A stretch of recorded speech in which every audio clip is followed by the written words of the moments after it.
Alright guys, well, I'm back today with an overview and first shots video of the Palmetto State Armory Sabre Dagger, aka the sword knife.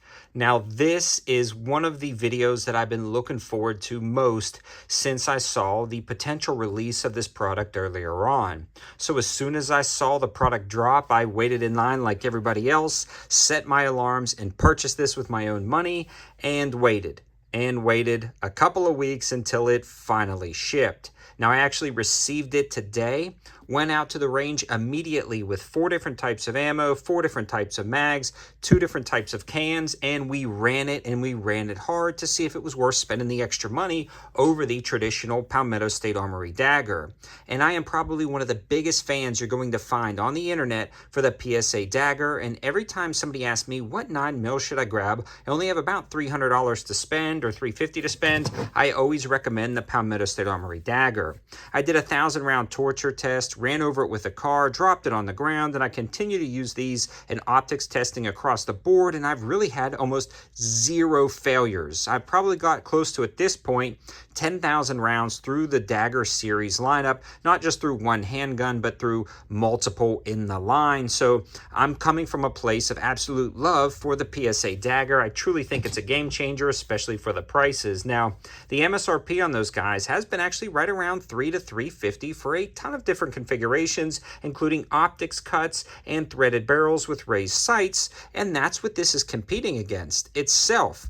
So when you look at the MSRP of $599 or $629 in this configuration, it's got a lot to live up to at nearly $300 more than some of the other versions of this available on PSA's website. Now, initially, do we see $300 worth of value? Then we'll talk about its performance down at the range, and then we'll talk about what I'm going to do next because, spoiler alert, it wasn't all sunshine and rainbows, unfortunately.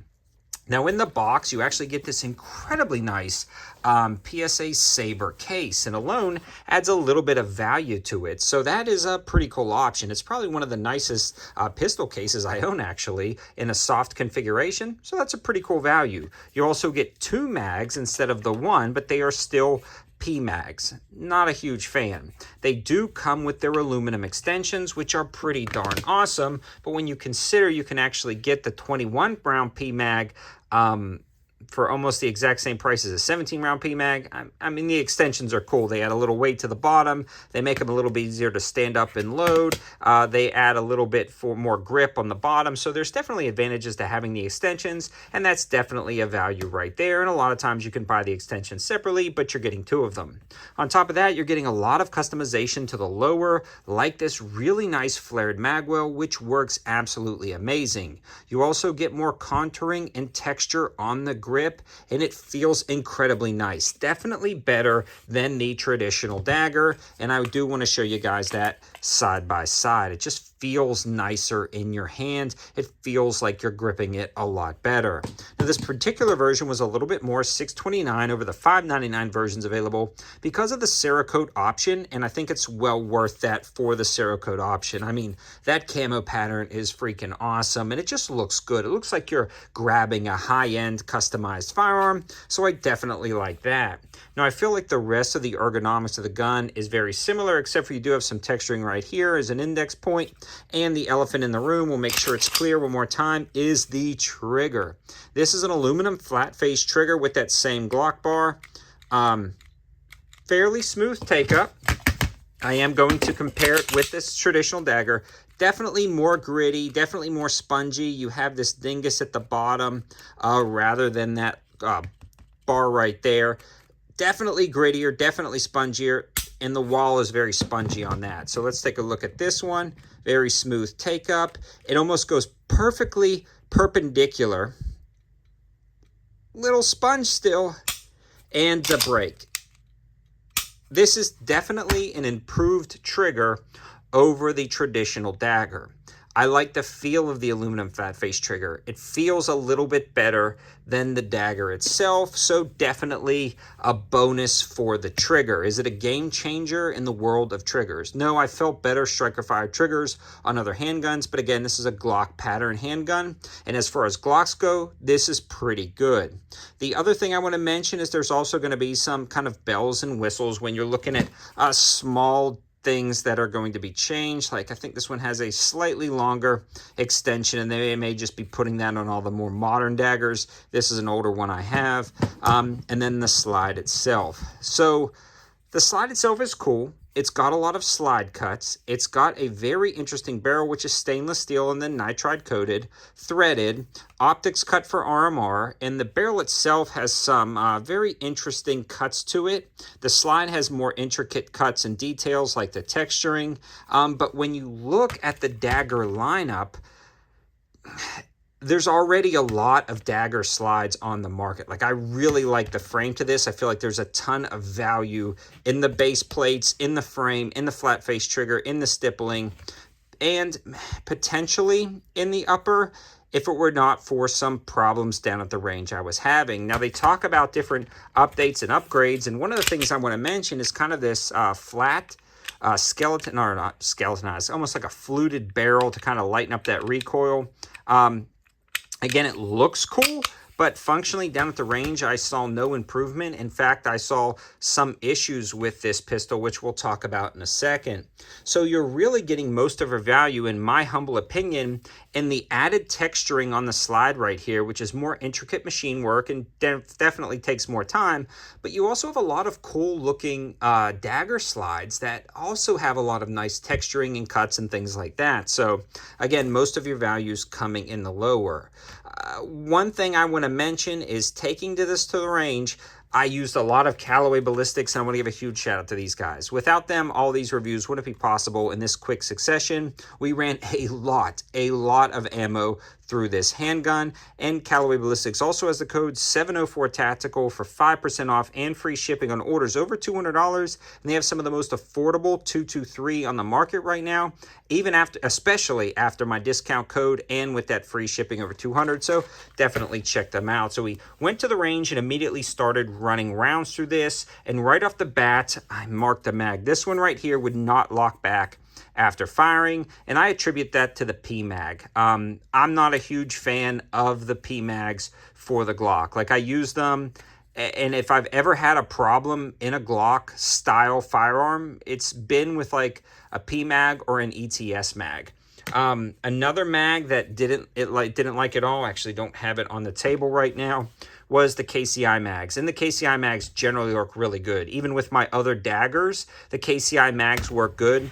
It did not work good with this right here. It wouldn't lock in, it wouldn't function. Switched to Glock factory mags, which is kind of like the gold standard, and it started working just fine, and put a few hundred rounds through it with Glock factory mags, and we weren't having any issues. I switched to hollow points and had a feed issue. I switched back to try this again, one of the P mags again with the hollow points, had feed issues. So we started running into feed issues. I also noticed a weird ejection pattern with some magazines where the shells were going left instead of ejecting right, or ejecting straight back into my face. Now, when I'm reading through, one of the things that is supposedly an upgrade is the Gen 4 style ejector for improved ejection, yet I was having way worse ejection with my SABRE dagger than I was with my $250 mix and match daggers. So that off the bat was kind of frustrating. I thought it might work itself in, but it continued to be there even after a cleaning and re-oiling. And then comes like kind of the straw that broke the camel's back that made me call customer service. The fact that this will not run with a can on the end. And it is a combination of parts. So I tried to isolate it, and long story short, I isolated the slide itself and put it on another platform, another dagger, and then that other dagger started having issues. When I put another slide on this, it still had issues. When I swapped out the recoil springs, the barrels, it always followed the majority of parts. So I could never isolate it to a specific part. It wasn't the slide that was causing issues, and it wasn't the frame, it was both. So when I took the slide off of this and put it on something, it induced issues. When I took the frame off of this and added it to something, it induced issues. So both of them are causing issues with a can. And there was no way to get it to run. In comes the torture test dagger that we literally ran over with an F250 and melted the frame as we were doing burnouts. It still has grit inside, and this ran perfectly. I took them out side by side for a direct comparison with the same can, same load from Callaway Ballistics. This ran perfectly every time, great ejection pattern. This wouldn't cycle the next round. Swapped cans, added new cans to the mix, same thing. This worked, this did not. Third can, this did not. Switch loads, this did not work. It was either having feed issues or it wouldn't cycle the next round and it wouldn't eject rounds sometimes. So overall, this will not run with a can, and it should. I don't see why it shouldn't. So that's when I contacted PSA customer service, and they were incredibly helpful. I gave them a call, and they said, yep, it's covered, lifetime warranty. Your issues sound like they're covered, no problem. And I've used PSA customer service in the past, and I contacted them as me. Again, I personally placed this order. And I doubt they handpicked this for me, and this is kind of evident. I don't think PSA does any of that. They don't have time to look at my name, figure out who I am, especially the people who are filling the orders don't know who I am because I don't put my name down.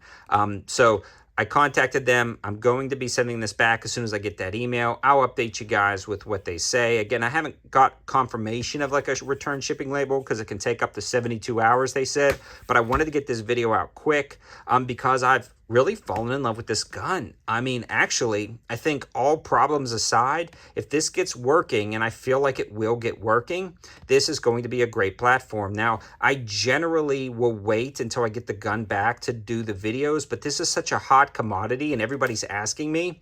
And I can honestly give you my opinion about the components minus the reliability, and I do think it's worth spending the extra money in some cases. If you're looking for that custom feel with the flared integrated mag well, the nice stippling, the cool colors, and the aluminum flat face trigger, this is definitely worth it. Granted, it gets working again, and I don't see why not if they can get their $250, $300 versions working as good as they do. I think I just personally got a lemon, but I'll definitely be doing an update video and a follow-up video to this, so subscribe to the channel so you don't miss that.